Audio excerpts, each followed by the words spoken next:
Welcome into the Casual Gaming Conversation. I'm Connor. That's Nick. This is your weekly gaming podcast from Co-op 64.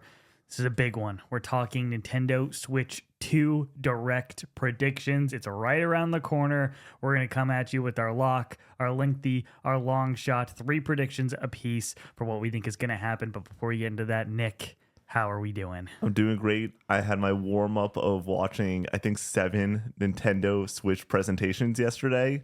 If you don't know, I announced on the Thursday stream that the day before the Switch 2 presentation, will be beating Mario Galaxy, but then also going and ranking every single Switch 1 presentation. And Connor, there are some bad ones. I didn't realize how some of these were like legitimately snooze fest level bad. That first presentation after the January reveal, where it is just 3DS games, and then it is a ARMS deep dive, and then it is a Splatoon 2 deep dive, and that's the entire direct. I was like, this is 40 minutes I'll never get back. But other than that, a lot of these presentations are awesome. I love going in, checking out a lot of this history, and getting excited for the Switch 2 Direct that we're going to be live reacting to on April 2nd. It's going to be a bunch of fun. If you're watching this right now, it's a week away if you're watching over on YouTube on the free feeds. So that's really exciting. Is it on a Monday? It's on a Wednesday. Oh, on the free feeds. Yeah, the free feeds. Yeah, my bad. I'm so used to Casual Gaming Conversation posting on Mondays that I'm all thrown off. Yeah, it's everywhere. But yeah, no, I've had a great weekend, really relaxing weekend. I started Death Stranding 2. Connor knows this. Death Stranding 1. Sorry, Death Stranding 1. Yeah, we did not get codes 3 months early for Death Stranding 2. No, I started Death Stranding 1 this past weekend, and holy shit, it's really good. Yeah. What I realized is I'm just a huge Kojima fan. Like, he can do no wrong, apparently. The music in that game for the first 2 hours. I've played 2 hours of this game. Yesterday I was going to play more, and then I was like, I'm going to watch the Auburn game, and I didn't know how much later I was going to stay up after the Auburn game. It would end up being 3 more hours of watching Switch presentations, but I didn't want to get back into like only 30 minutes more of playing. I wanted a longer play session, and I did not get that. But yeah, those first 2 hours I was like, completely blown away. The performances alone are just like so top notch, so next level, that you sort of just shrug your shoulders and be like, yep, he's doing what he's always done. It's really impressive.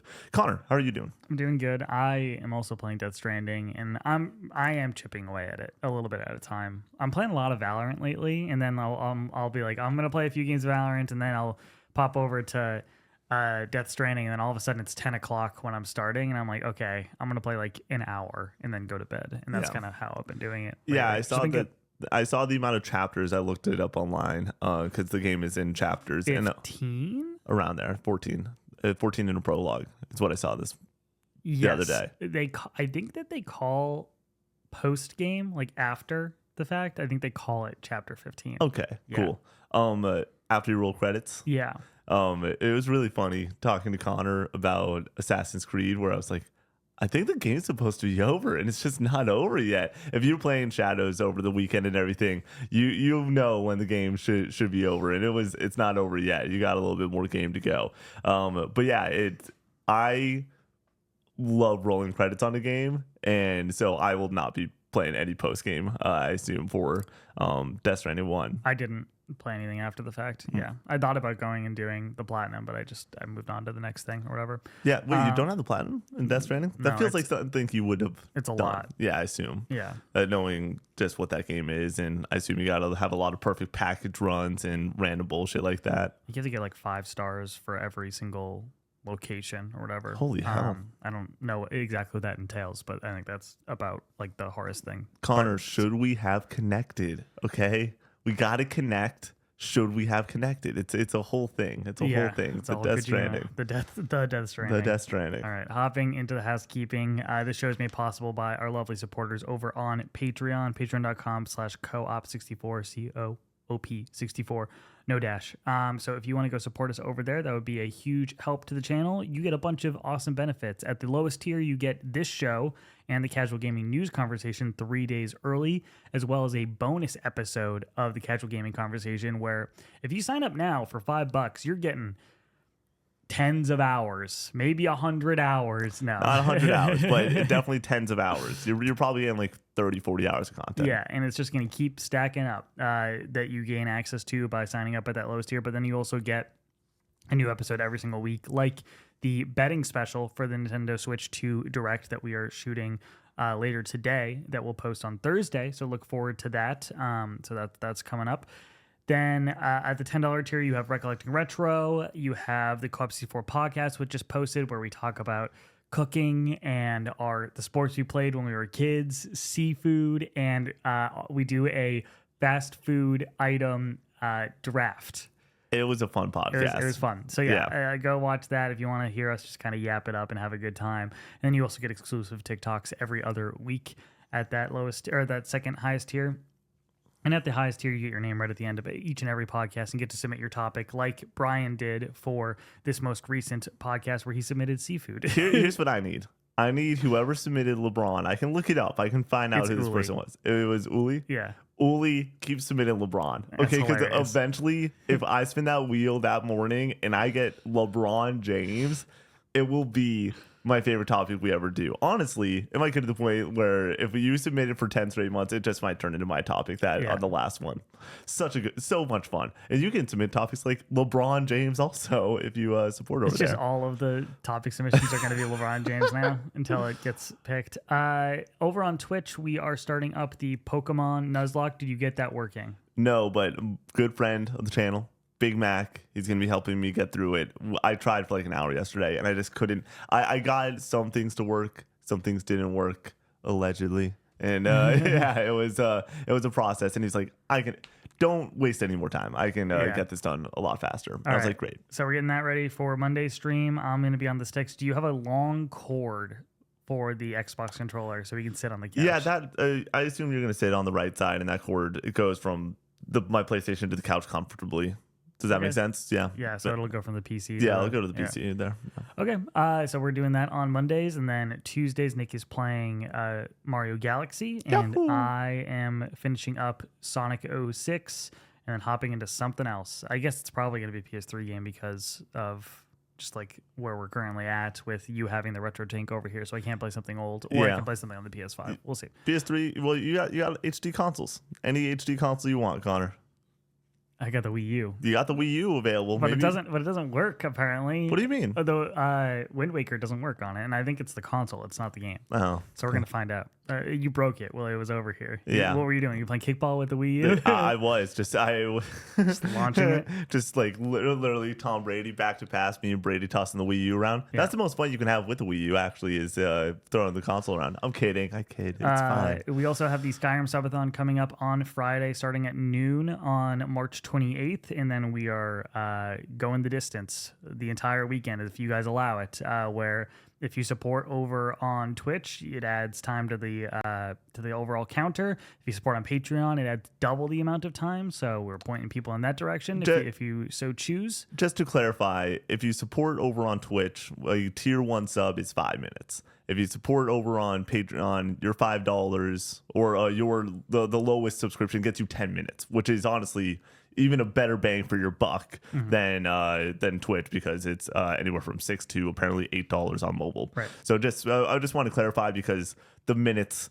people care about the minutes, Connor, and we're doing it a little bit different than we normally have. It's always just been 5 minutes for a tier 1 sub, but adding in the Patreon, obviously we get a better cut over there, and it would mean a lot if you head over there compared to Twitch. But also any gifted, all that good stuff. It's going to be a hell of a weekend. We're all really looking forward to it. It's going to be a ton of fun. The support for the channel is much appreciated, but with these subathons, the thing that we want to do is go hit the distance. 50 hours. So we will. Yeah. There might be a flash sale every once in a hours. while. 48 hours. Yeah, there might be a flash sale to get that over the hump, where it's double time, Yeah. double the double time for Patreon, or whatever, Quad time. which would be crazy. But yeah, we want to go do the whole game and do the 48 hours. So we're looking forward to that this weekend.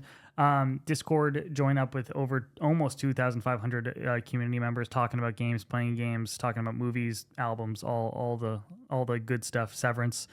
Come chat with us and hang out. I really wanted to yesterday rewatch the finale. I didn't get to it, but god damn, I really wanted to rewatch that finale. I think that episode is right next to the season 1 finale.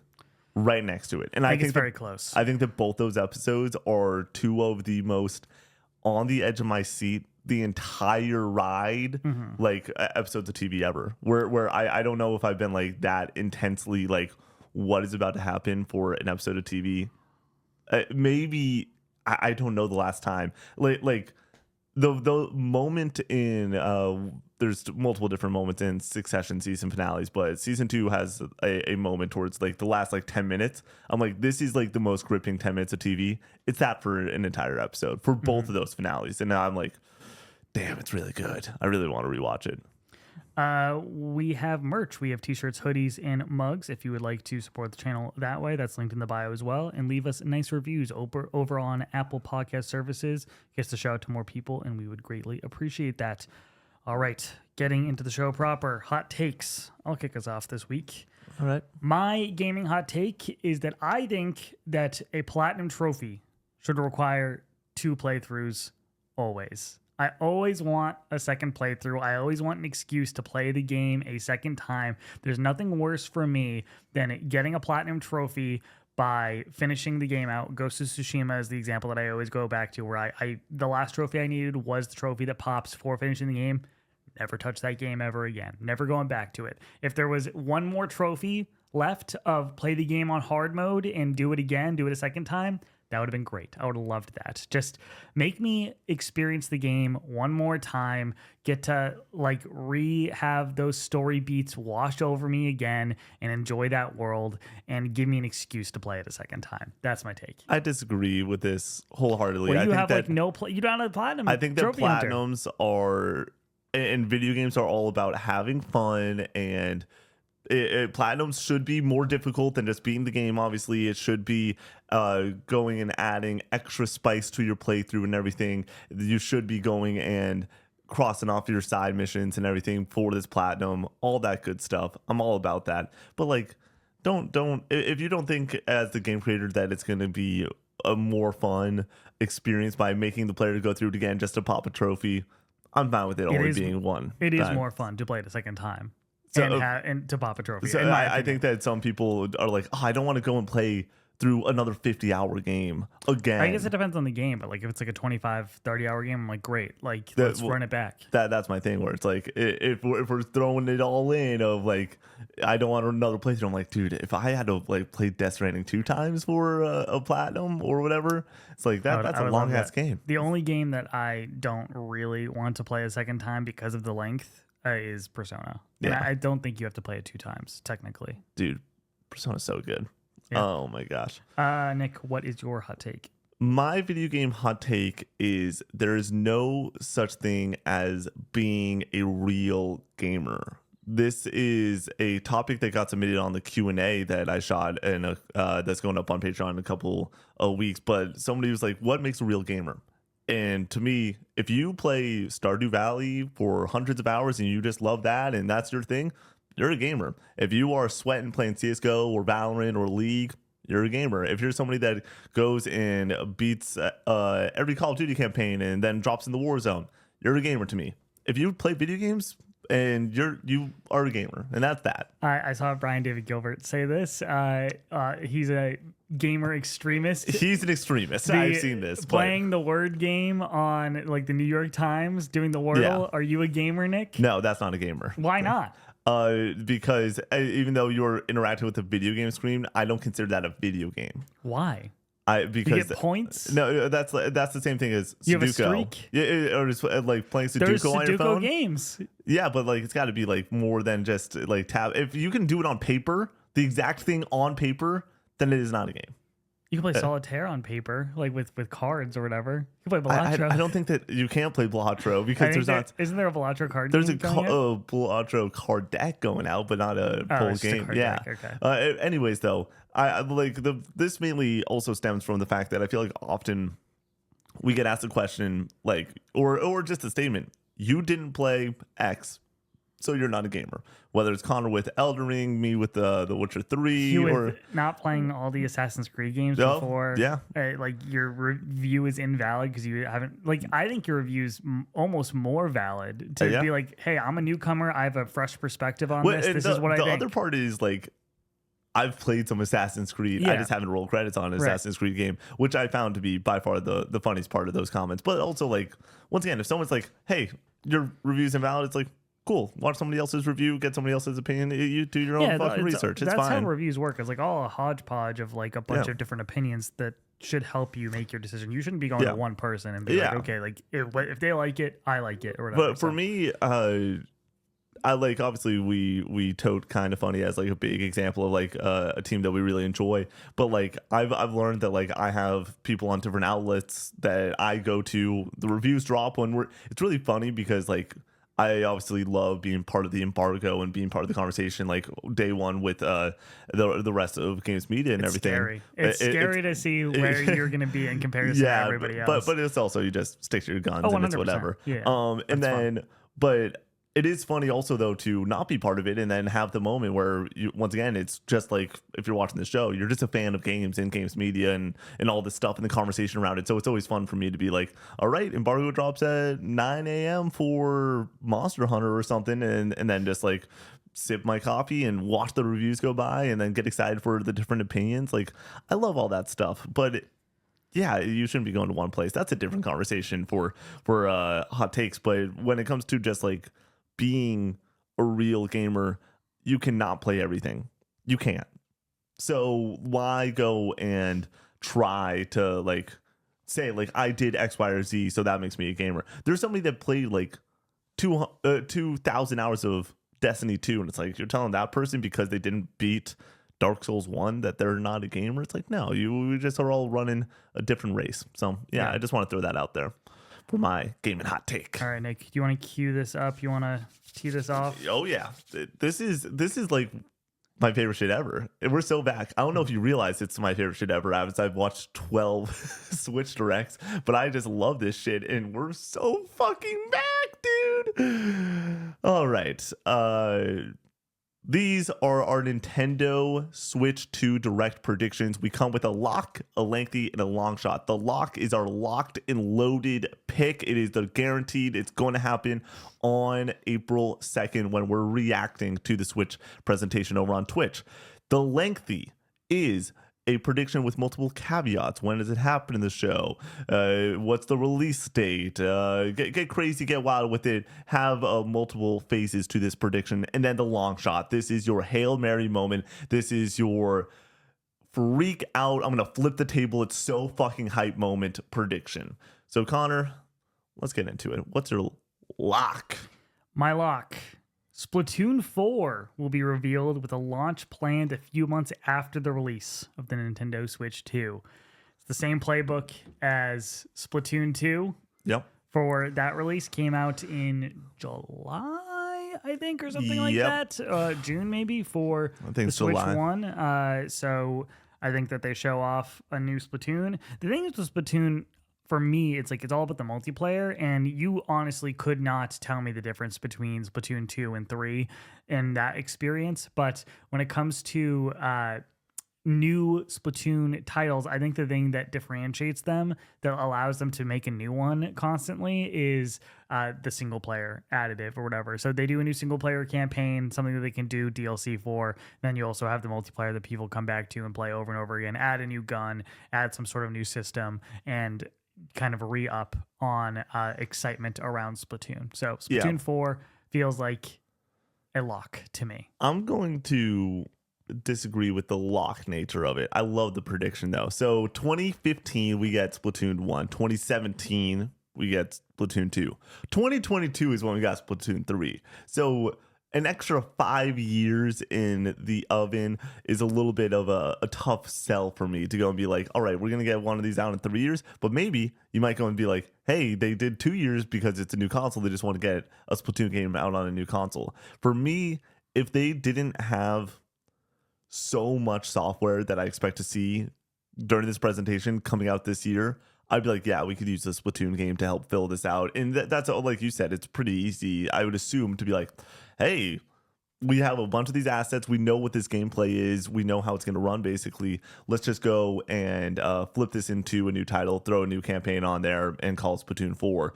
And I think that's a win. But like a lock, I feel like that's I feel like that's pretty spicy for a lock. Do I Sure. even have on the betting special? This is a fun one. We're shooting this before the betting special. If you don't know, if you haven't been part of a previous betting special, which we haven't done one since 2023, which is devastating to me. I missed the betting special days so much. They were so much fun to shoot and produce with you and Brady, and now we're bringing in some guests to go and help fill out the roster. It's gonna be fun over there.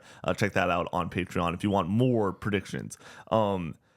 Those are wild. They're a lot of fun. People laying down bets. We got co-op coins as the new title for. Oh, I'm so excited to shoot this. But we're shooting those later today. So one of the things that we do on the betting special is a parlay. I don't even know if I had.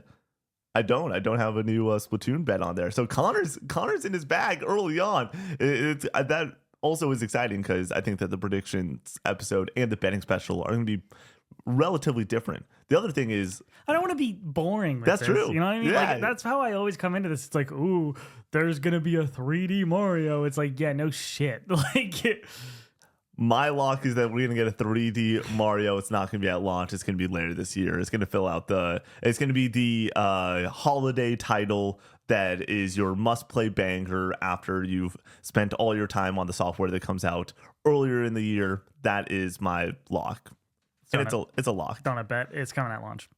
Don't bet. Sure. Yeah, it's not at launch. Not a chance. It needs a banger launch title, and it's not going to be Mario Kart 9. Have you heard the rumors? There's some swirling around that Mario Kart 9 is not a launch title.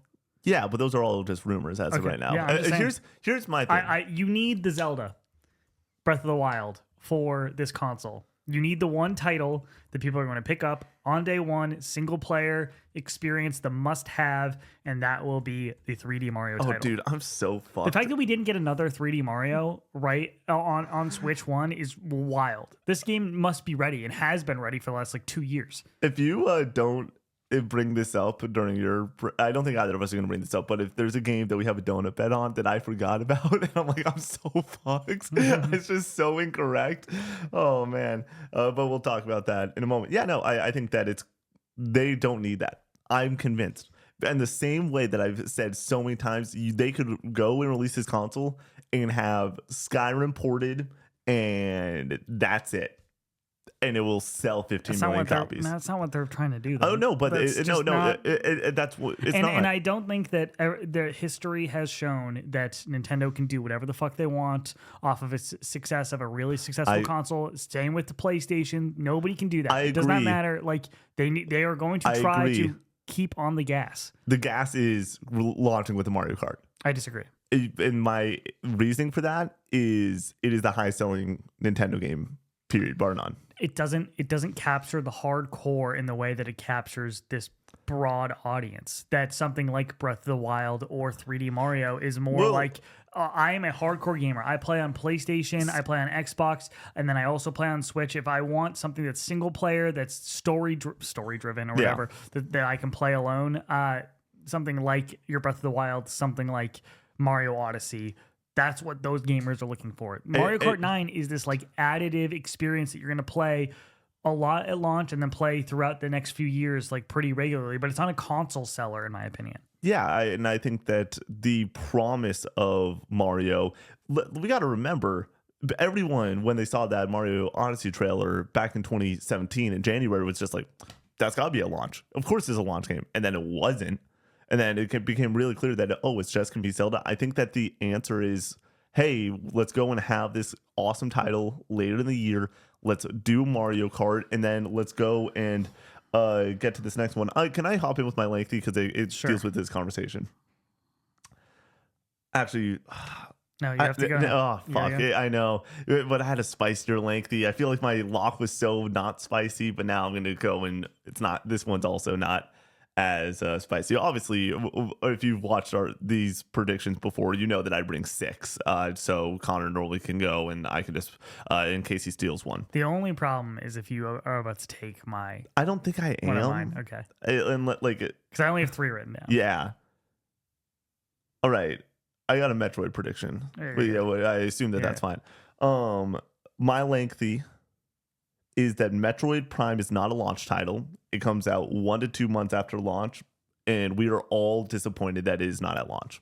We have that moment that we're just like, it's going to be day one, and then we're all just like, fuck. I I refuse to be disappointed about the pacing of the slate for Nintendo Switch 2 after what they did with Switch 1. If Yeah. you looked at the first year of Switch 1 on paper, you were like, this is not good for them to launch this way with just Zelda. And then like a few months later, you have this. A few months later, it was like Mario Kart it was Mario 8 Kart. a month later. And then it was ARMS. And then it was Splatoon 2. Yep. And it was just like trickling out. But like, and then Mario Odyssey at the end of the year, it was perfect.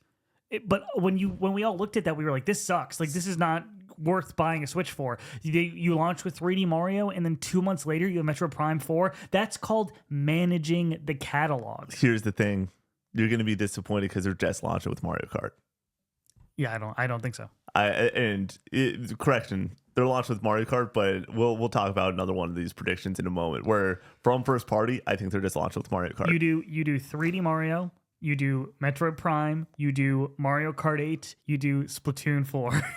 Perfect. That's a great and then start to the Legends year. Z through A Yeah. at the end. When you say start to the year, this console's coming out in June. We'll start for there. Yeah, Yeah. You know what I mean. That's the hard part for me to imagine, like how stacked this year is going to be. Because when we talk about Switch 1, we have 9 months for software to be released. This time, it's the first year of the Switch is this 6-month area, and I'm curious to see how many 2026 dates we get at this presentation. Quite a few. Because we'll get at least one. I Yeah. would say at least one 2026 date. And speaking of stuff that is maybe not even going to get a date, my lengthy is that Monolith Soft, the creators of Xenoblade Chronicles, will reveal their new IP. Oh. This is a new massive JRPG that is stylistically very different from what the studio has come to be known for. No date or window is given. So how do you think, one of my favorite things is like the where in the show, how do they actually present this, the pomp and circumstance of a awesome moment like this? Mm-hmm. My question is this like something that closes the show? It's like halfway through it. It's just one of those moments where they're just trying to be like, hey, our studios are working on cool shit. Here's some cool shit. Monolith Soft was not owned by Nintendo until recently. Yep. They completely acquired them. So that's a big deal. I think when it comes to Xenoblade and the popularity of the series, I think it is at its apex currently. Yeah. It has just gotten bigger and bigger. And the way that people look at Monolith Soft is now as like one of the big boys in Nintendo's stable of developers and just in the industry as a whole. So I think you see that logo come up, you're like, okay, like we're in. When it comes to my experience with Xenoblade and the Xeno universe, because there's Xeno Saga, there's Xeno Gears, there's Xenoblade, I don't know how they connect. Will the next title be a Xeno title? My prediction here is no. This is a completely new thing. As I understand it, with the Xeno series, it's very futuristic. Like you have like this futuristic tech, like Shulk's sword, like obviously like has that look to it. I think this will be kind of like your Final Fantasy VII to Final Fantasy IX situation, where you have your more futuristic sci-fi world with like Midgar and everything, and then you have Final Fantasy IX with this more like knights and dragons and mages and such. That's where I think that's my prediction here for like a little bit of spice on top of it. It's like it's going to be more fantasy focused than something like Xenoblade. So that's the prediction. It's probably wrong with a lot of the details, but I think that the idea of a new title from Monolith Soft, I think has a pretty solid chance. 2022, we're talking. Like, what was it, 2017 to 2022 for Xenoblade 2 to 3. Here, I think you announce it. I don't think you necessarily get a release date, and it's coming out in a year or two after that. I was like, it did Xenoblade 2 hit 2017? It was December. You're right. Because once again, I watched a lot of directs, y'all, the past couple days. This is one of those things where Connor knows this pretty well. I like try to know my shit when it comes to these presentations and everything, and I've like almost overload with like the amount of information I've gotten in the past couple days. Great prediction. Another one that is not on the betting special. So if you want Connor to talk and yap it up about more Nintendo stuff, this is fucking awesome. It's gonna be a great betting special. All right, I'm gonna turn it back to you because I don't want to take your long shot. Okay, my long shot, simple. A new Star Fox is revealed. It's time. Everything that is on Switch 1, no matter what it is, whether it's Luigi's Mansion 3 or Mario Kart 8 Deluxe, it's going to sell a boatload. And I think that it's been long enough since Star Fox Zero absolutely flopping and people not enjoying that title for them to go back to the drawing board, try again. I don't know who's going to be developing it, but give it another shot. Even if it's just good, I think that it will sell very well because of the return of Star Fox. So I think it's time. That's my prediction. I was kind of. This is such a difficult one because I have 3 basically long shots that are all fucking awesome long shots. Connor, by the way, I have more prediction stuff we're gonna hop into. Okay. This is gonna be a much longer conversation. Connor looked at the clock, being like, "We're running through these predictions." Trust me, we got more. I have 3 legitimately all great long shots. 2 within the same franchise, actually. Oh, real quick. Yeah, we're not getting another Star Fox during this presentation. That's not happening. I had another crazy one that I can throw out here that you definitely don't have written down. Okay. Kid Icarus. Yeah, that's a great prediction. I mean, you could do it in a 2D style, like the original on the wall. By the way, real quick, we didn't say this at the start. Laura picked out the slate. I was like, Laura, you want to go to the game shelf and pick out the games for the wall or whatever? We had Animal Crossing City folks. She picked Okami. She's like, this game looks really cool. I was like, Laura would probably like Okami because she likes Zelda games. Yeah. Beautiful Joe. Beautiful Joe. Yeah, we got a good selection of titles here. What was I talking about? Kid Icarus. Yeah. You can go 2D, like a Metroidvania style Kid Icarus title. Yeah. Or you can go back to like the kind of like a Star Fox game where it's like you're kind of just shooting in like an on-rail shooter type experience with Uprising, a game that I would like to play at some point. Apparently it hurts your hands to play it because you're just And you have are you someone that doesn't like holding one of the controllers? I don't like holding the Switch. Okay. I do not mind holding the 2DS XL that I have. Cool. I was mainly saying DualSense or something like that. I feel like that was an old Connor lore story. I'm not a huge fan of the DualSense. I think the DualShock 4 is better, personally. Cool. Yeah, I would love a Kid. I think a Kid Icarus game is more likely than a Star Fox game. Wild. I mean, it would. Is it? Because I think Kid Icarus, you can do cool and fun stuff with it. I think that a Star Fox game is a really hard sell on like what can you do with it that makes it a fucking banger. How so? A lot of people would say that Star Fox 64 is as good as it's gotten, and it's like that gameplay. It's like an F-Zero game. I think that Not about doing F-Zero too. Yeah, F-Zero would be cool and awesome. By the way, F-Zero isn't necessary though because you have Mario Kart. I know they're different. One of them is like more about like just going fast as fuck, but like yeah. I want to throw this out there, and I know that I feel like I'm shamelessly plugging the betting special throughout this. We're going to go through basically every Nintendo franchise during that and have conversations with you and Brady and these guests and everything. So this is our dialed in predictions, what we're actually putting out there into the world, being like, this is what's up. But I did just want to throw out there that like there's more Switch content to come because I'm by the grace of God, I'm going to make sure that we're talking about the Switch 2 for the next 10 days. Fuck, dude. I like that it's subathon and then like right after it's the direct Switch 2. Wild, yeah. And with like going into it too, we got Nuzlocke and we got the finishing Mario Galaxy. Like there's a lot of good Nintendo energy happening right now. Well, that's the other question. Maybe you do pull out but just play a Switch game. Play something that is so Nintendo for your stream. Because you have my Switch over here, right? Yeah, I do have your Switch over there. It's in the carrying case. But I want to play Katana Zero. No, don't take the Switch. I want right now. I think that like that's actually what I need in my life is beating a game before hopping in Death Stranding 2. Because that or you just keep playing Death Stranding 2. I think that I'm gonna do. Well, I want to do both. I want to play because here's the issue. Last night I should have not watched 3 hours of Switch presentations. I should have played an hour of Katana Zero and then went to bed. But I didn't want to play 3 hours of Death Stranding. Yeah. So. All right, Nick. What is your long shot? Connor, I was trying to, I was trying to like buy time and I couldn't do it.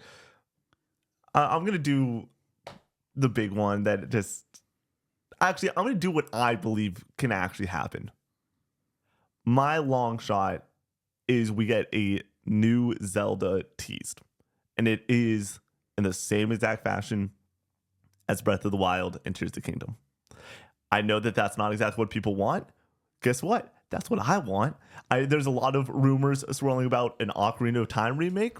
That's a break glass in case of emergency. But guess what? I feel like that is like the year of dreams upon dreams upon dreams. Like that is like one of the craziest things that you can possibly throw out there. I think that new Zelda makes sense. And then obviously, like I just said, I watched a lot of Switch presentations recently.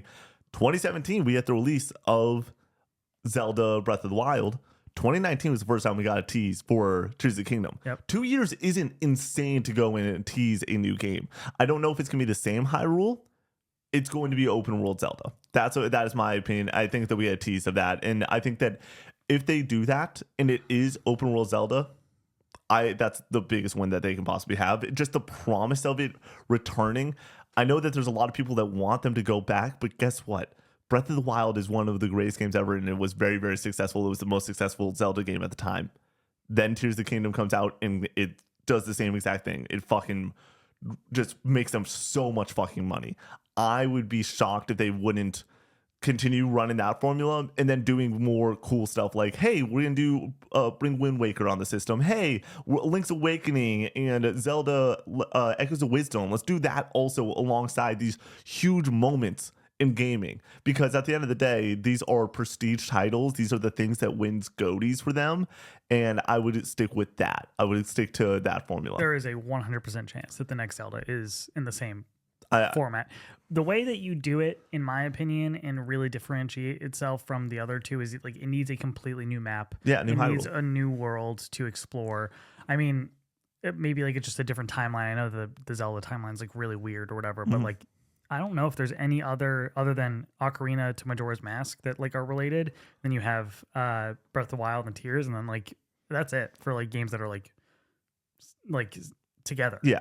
So I hope that they go in a completely different direction here. Yeah. I thought about doing this for my Link Day. I think this is very likely, honestly. Yeah, that we get new Zelda just in general. Here's the thing: getting a Zelda tease, I would be just so shocked if we don't get anything Zelda here. I think that the answer is Wind Waker, Twilight Princess. One of those two comes to Switch 2. We get the port, but I don't think that is what you want to do with this presentation. It's not that exciting. Exactly. It's exciting for nerds like us or whatever who have been waiting and begging for it, but it's not exciting for the broad public. It's not a headline.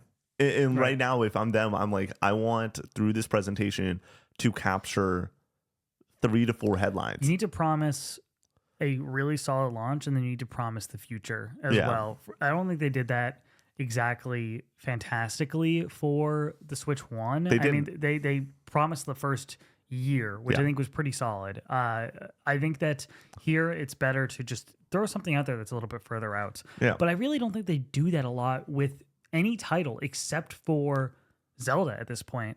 And I wonder if it's a good idea or not. I wonder if they regret announcing 2019 Tears. That was really early. Yeah. I mean, it was 4 years.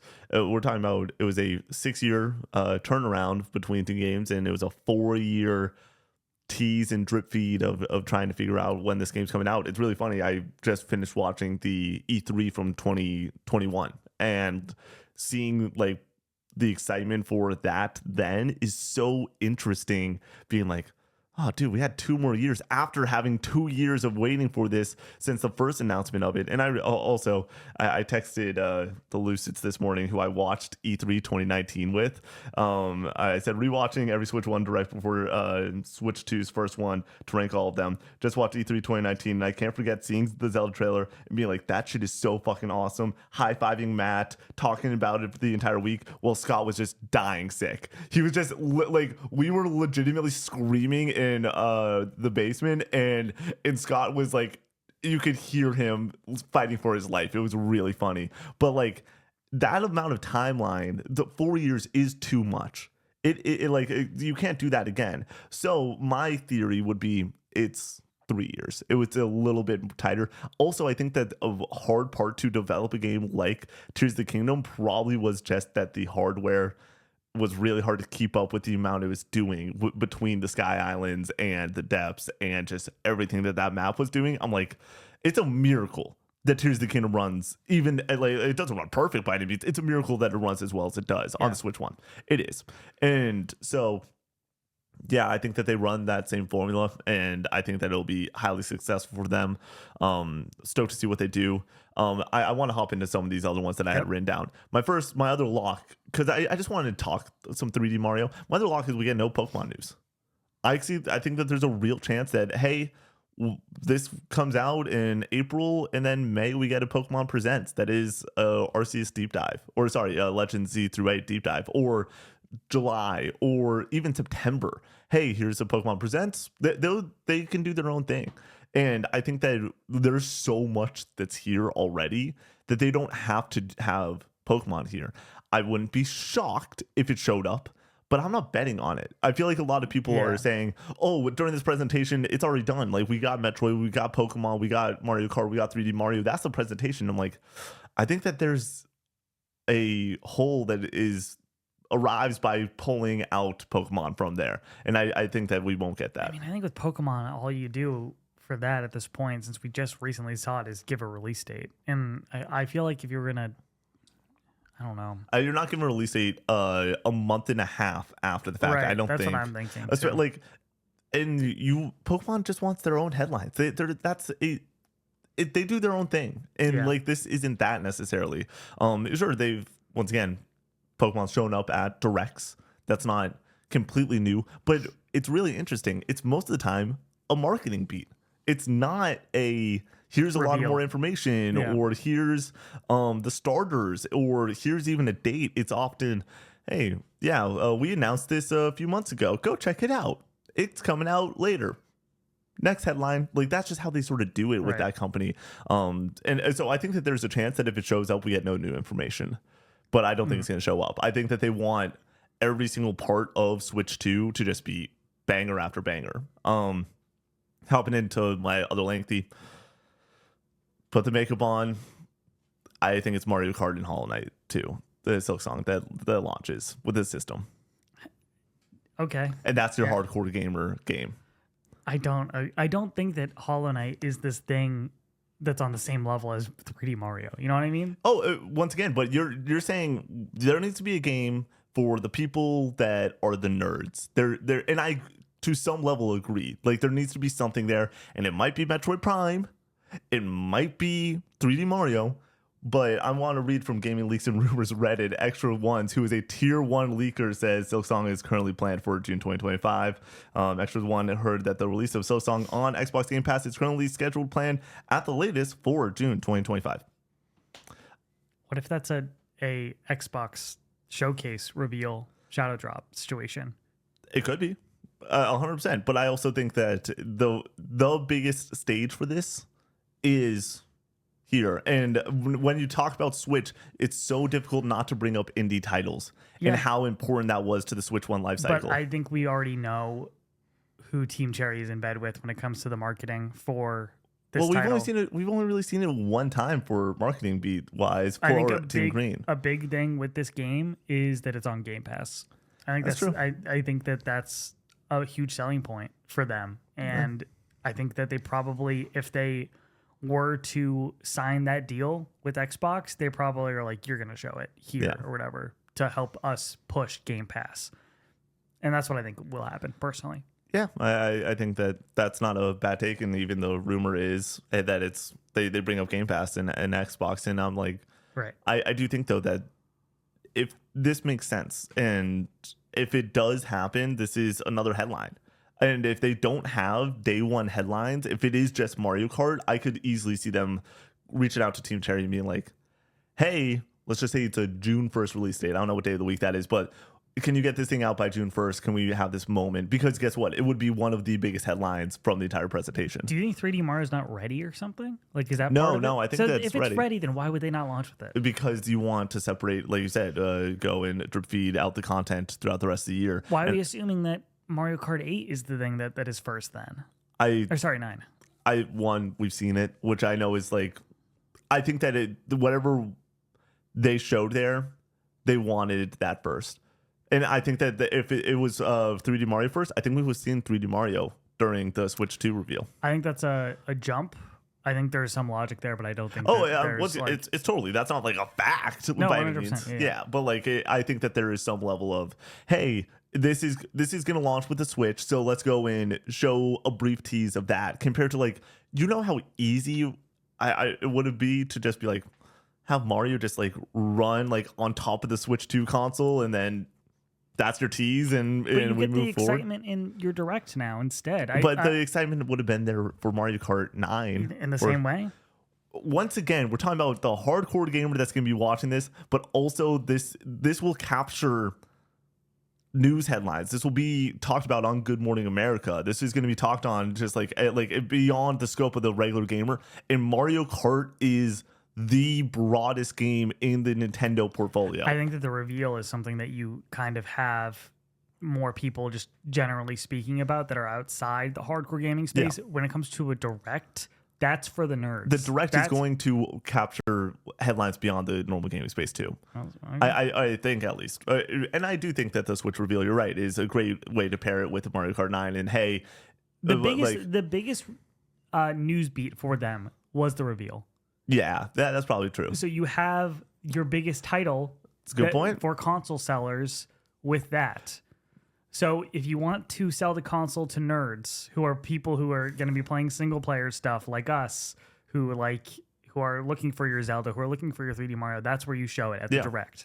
Personally, that's my I don't hate the take. This whole we gotta. It's not part of the pending special. I don't think so. I want to talk about it now.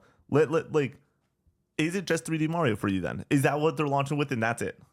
What are they launching with, Connor? Let's give me your final prediction. What is the launch lineup of this console?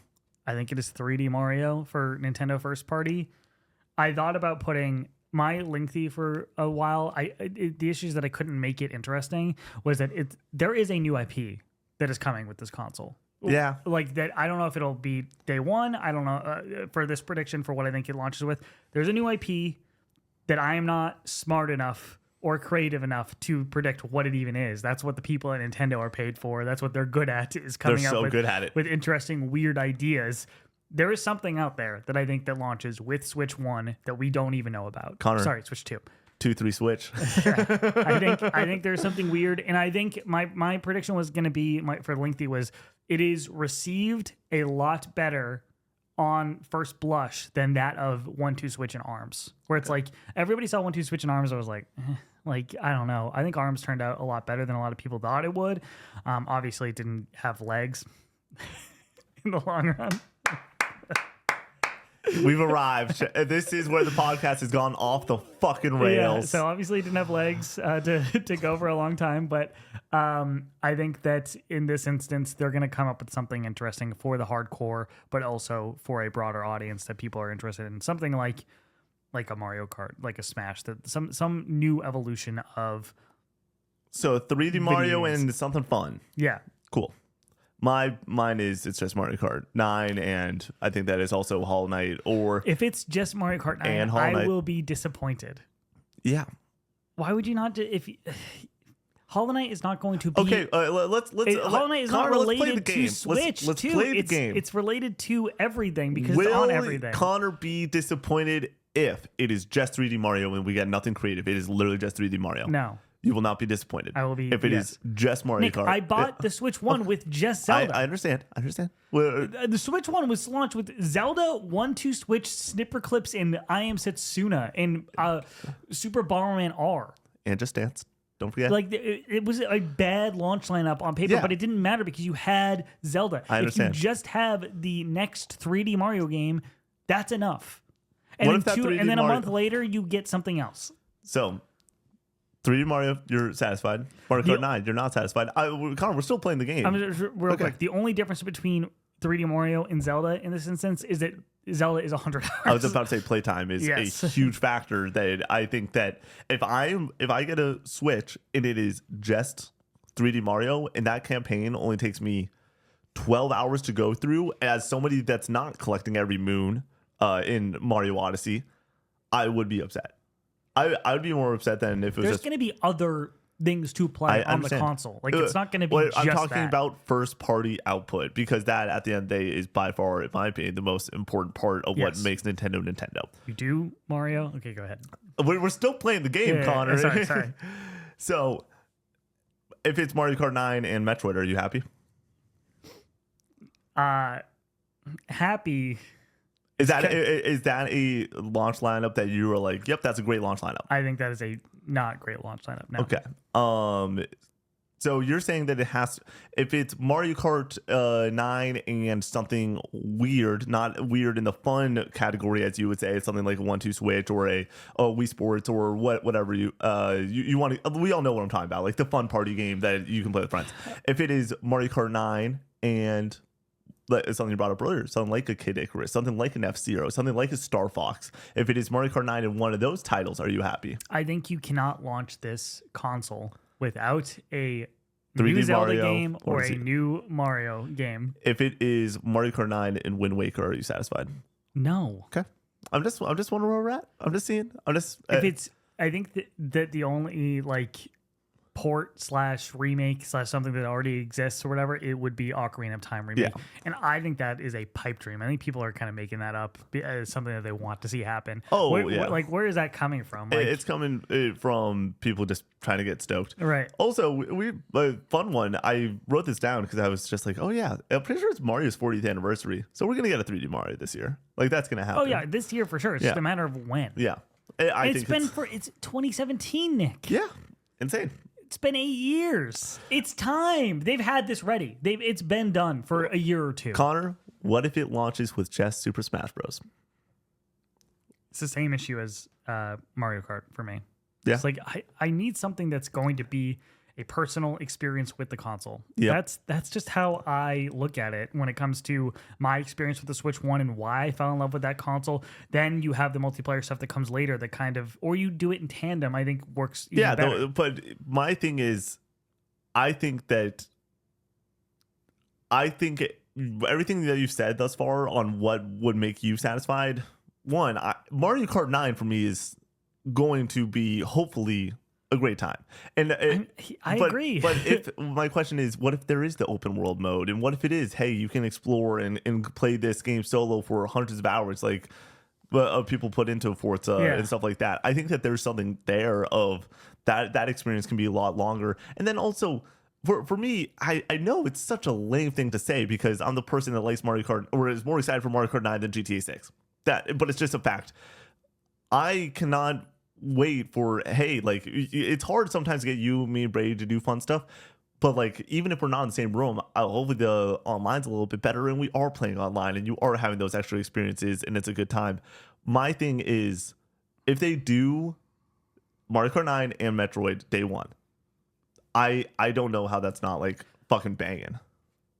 I'm not a huge, I mean, like I like Metroid Prime, but I wouldn't say I'm like same big into that franchise. Metroid is not one of my favorite. Metroid's not one of my favorite games, but it's one of the best games ever. I think that game could be fucking amazing, and I could be eating my words here, and like it's totally fine, and that's the single player experience that people are looking for.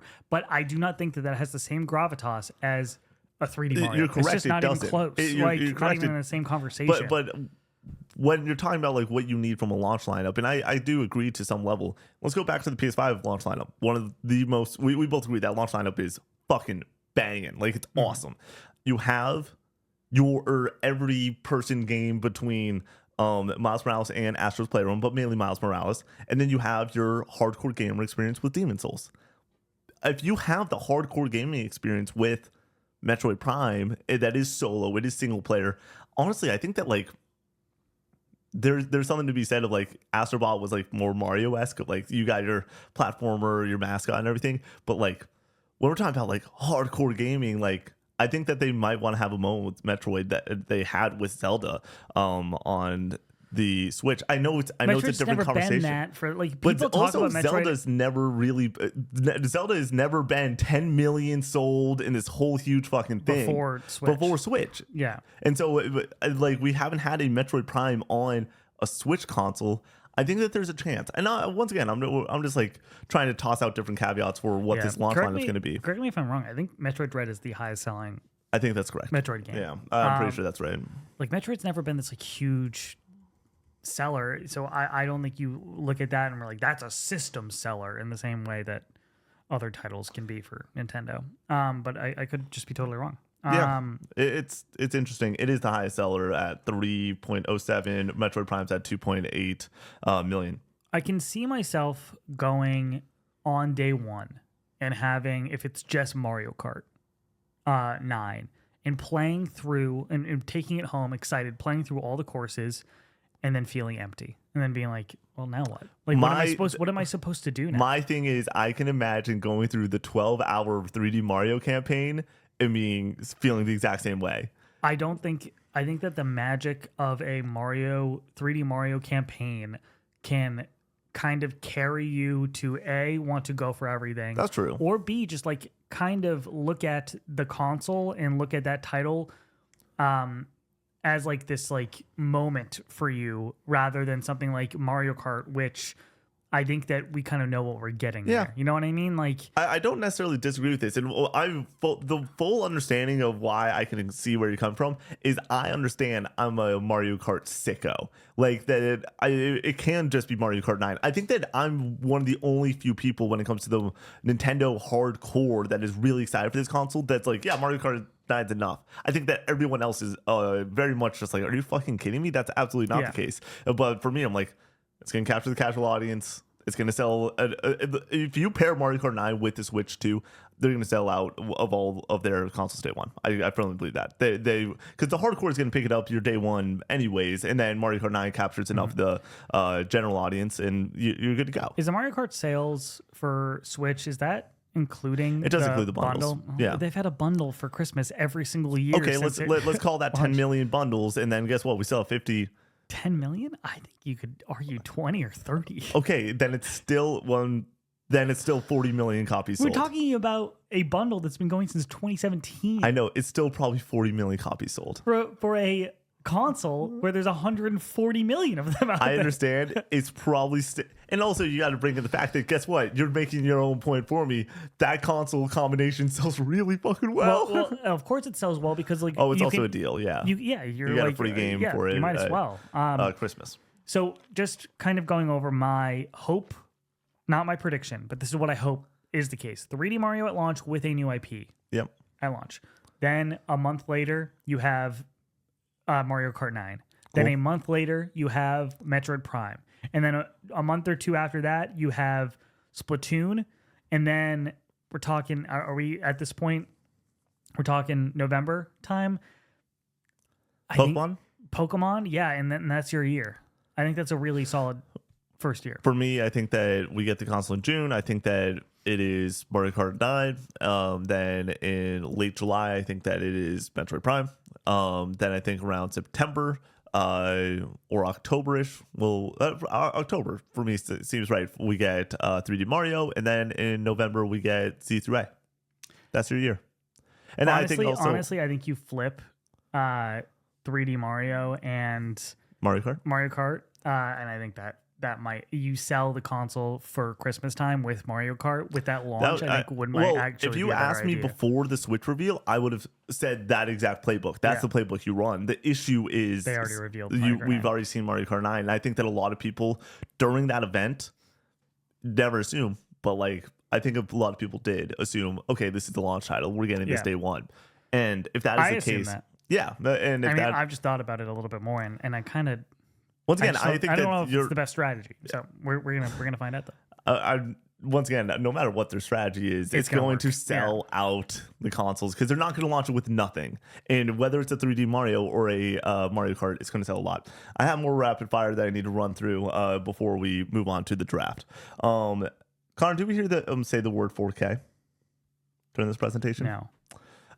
I disagree. I think that or we're going to see 4K somewhere. It's going to be on the box. They're going to show the box, and on it, it's going to say 4K somewhere. No, it's not. They don't give a shit about that. I know, but still. They don't care about fidelity. They care about fun. Like, that's true. It's not a selling point for the console. I think that it still is going to be there just to show, hey, the console is powerful enough. Do they show off the new UI?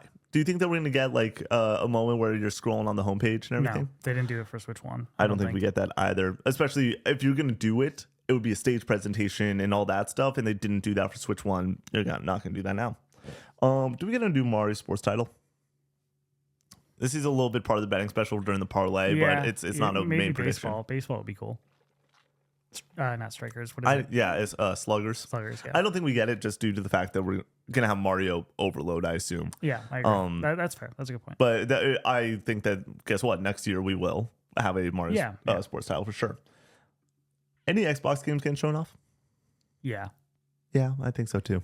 We're not going to go into it during. You do a montage, maybe. Yeah, we have a Master Chief Collection bet for the betting special, and I'm curious to see who hops in on that game in particular. Yeah. But we'll get into that later. What is the graphical showcase game to show the proper power of the Switch?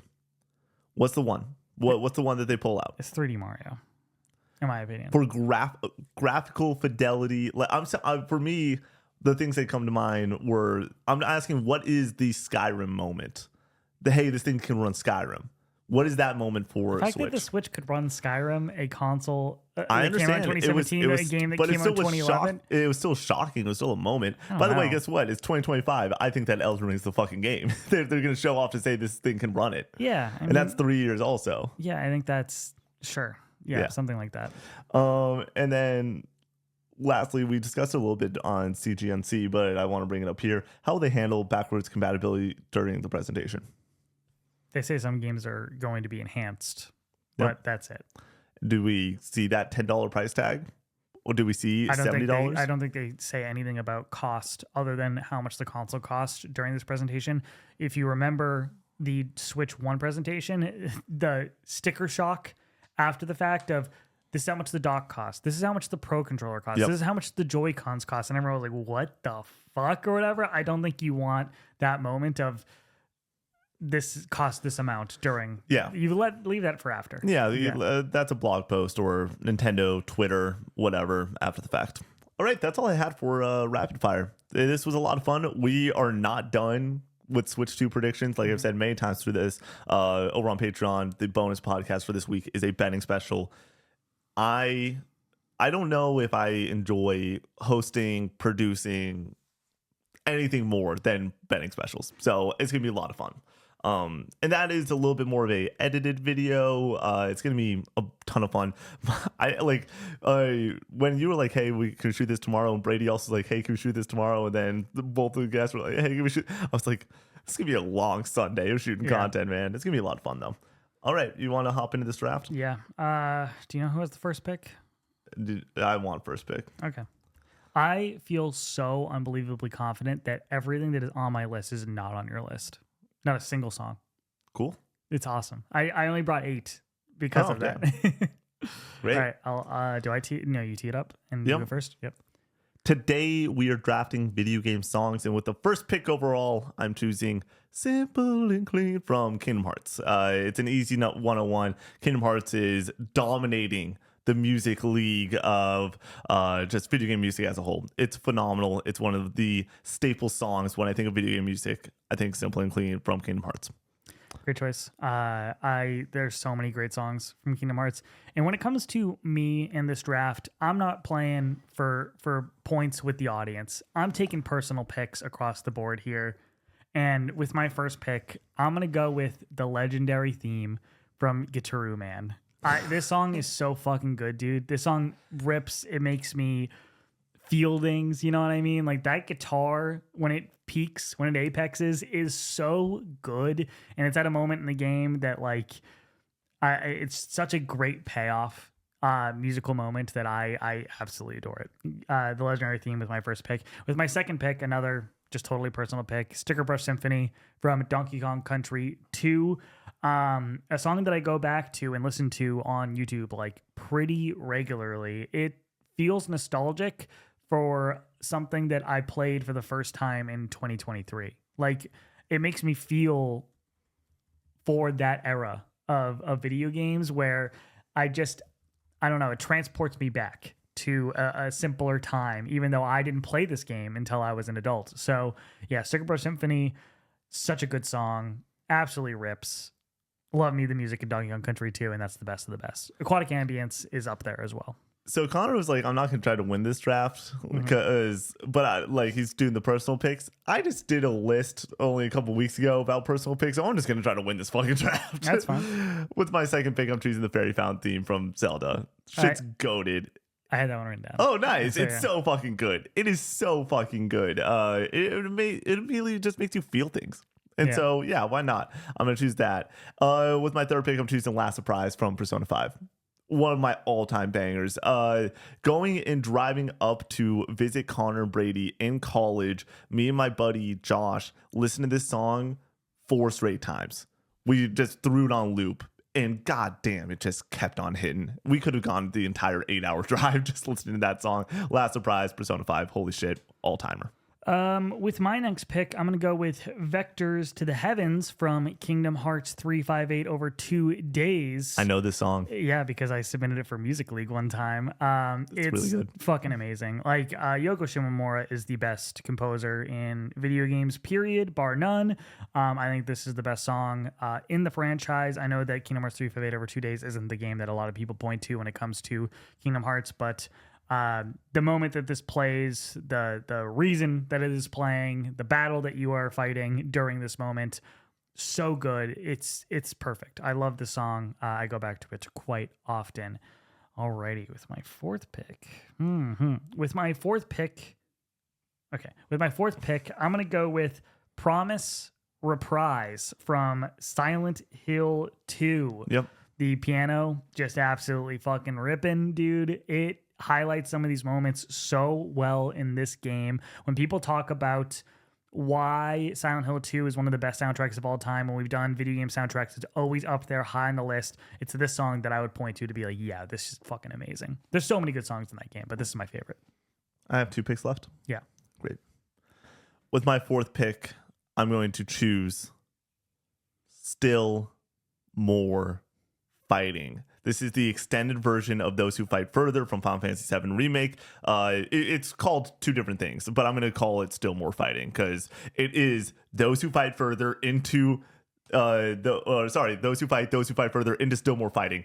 And when the fucking choir hits during the Airbuster fight, it is the most epic thing I'm getting full body chills right now. It is so fucking good. If you want to go and just have your mind blown of like what can video music be, this is fucking it. It is so fucking hype. It is one of the greatest tracks I've ever heard in my entire life. It is something that I've used to like for working out. Like it is so good. It is so fucking good. It's so good. And with my final pick, I'm gonna choose Dummy from Undertale. I can't go through a draft without having some Undertale love on it. And Dummy, I brought up Megalovania as my favorite track from there, but Dummy is the one that I go to time and time again to just go and dance, just have a great time, throw that thing on in the car and just like give it a little head nod. It just, oh my gosh, that song is just fun. It's great. It's light. It's a great time. Dummy from Undertale with my last pick. With my last pick, I'm going to stick with Yoko Shimomura again. I'm going to go with Arise Within You from Parasite Eve, a game that I just recently played. Did not know Yoko Shimomura did the soundtrack until halfway through the game, and I was like, it all makes sense now. This game is fucking amazing because the music in it is excellent. Maybe the best soundtrack in video game history, in my opinion. And the battle theme, Arise Within You, is the best track in the track list. So good. Go check out that game if you haven't. Parasite Eve 1 is fucking excellent. Go play it. Honorable mentions? Yeah. I only have a couple here because we talked about a lot of them. I have Rivers in the Desert from Persona 5, and I have The Decisive Battle from Final Fantasy 6. 2 immediate shout outs. I once again, I really tried with this draft not to choose my top 10. I thought that would make it a lot more fun and interesting. You guys recently, if you watched the TikTok, I did my top 10 songs for a personal list. But shout out Dearly Beloved from Kingdom Hearts. But the other ones from Kingdom Hearts that I thought about choosing was Traverse Town. It's one of my favorite themes ever. And Roxas's theme. The Promise. Yeah, it's goated. I think the other Promise and Vectors of the Heavens are like 1A and 1B for me. Especially when that song is playing during the fight in Kingdom Hearts 2. Yeah. Where you're like, oh my god, dude. It's emotional. Yeah. And then obviously Those Who Fight Further was my secondary choice. The One Winged Angel version that's extended from FF7 Remake is so fucking good. It was funny. I was watching Andy Cortez stream a couple nights ago, and it was right after he watched the the FF7 orchestra. And he was like, yeah. And there was a great moment. The person comes out on stage and goes, all right, we have one more song for you tonight. And then immediately it's the violin. Just like a One Winged Angel. Connor and I disagree on this a bit. Connor thinks it's a great song. I think it's one of the best pieces of music ever. I think that it's so ominous. It's so good. It's so powerful. It's terrifying. It is badass. It is Sephiroth incarnated into sheet music. It's beautiful. So that was another one that I was like, do I go with those who fight? But for me, those guitars in the choir and just all of it is simply amazing. I can't pick the song from Final Fantasy VII Rebirth that I want to pick because it's a spoiler. So yeah. It was the first song that came to mind when I was making this, and I was like, oh, can't do it. Yeah. But it makes sense too because it is a spoiler, but it kind of includes my number one of all time too. It's great. And then the other one that I wanted to throw out was, once again, I chose Longing from the Last of Us soundtrack. I think that is my favorite song from the Last of Us soundtrack, but the Last of Us main theme is something that like has just made me emotional, whether it's through the games or watching it play before getting absolutely devastated while watching HBO.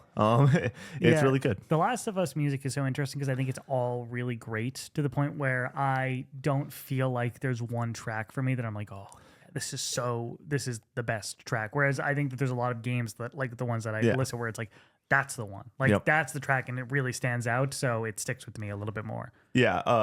For me, if you love The Last of Us Part 2, Longing is just like what that game is, which is just like this, like I always talk about it as like a tired feeling of like that game makes the player fucking exhausted and just wanting to go and have like a breath of fresh air, and it's just trying to like choke you almost and like take you down, and Longing perfectly is the soundtrack to that emotion. And so if you want to go and have that emotion, throw that song on. But no, they're like going and looking at, I literally didn't write my list out. I was like, I'm going to do my top 10, but pull in the Fairy Fountain theme. And then obviously I was like, I could go with a couple different Persona tracks because I listen to Persona music at this point. It's Persona, Undertale, Kingdom Hearts.